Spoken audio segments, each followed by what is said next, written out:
মৃত্যুর সময় যদি আপনি আমার রব ডাক দিয়া বলেন, ইয়া আইয়াতুহান নাফসুল মুতমাইন্না ইরজিই ইলা রাব্বিকি রাদিয়াতাম মারদিয়া ফাদখুলি ফি ইবাদি ওয়াদখুলি জান্নাতি।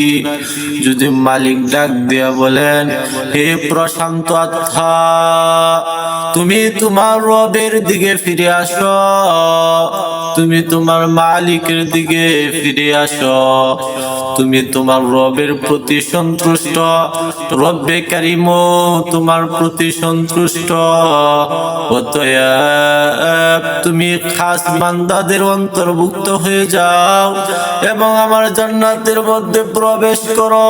এমন মরণটা কতই চমৎকার হবে। মৃত্যুর সময় যদি রব্বে কারিম আপনি আমাকে ডাক দেয় এভাবে, কেমন মরণটা হবে। ওই মরণটার জন্য নিজের ইমানটা ঠিক রাখতে হবে, বিপদ আপদে ধৈর্য ধারণ করতে হবে, ইসলামের শরীয়ত সঠিকভাবে মানতে হবে, ইসলামী বিধি বিধান মেনে ইসলামী জীবন যাপন করতে হবে।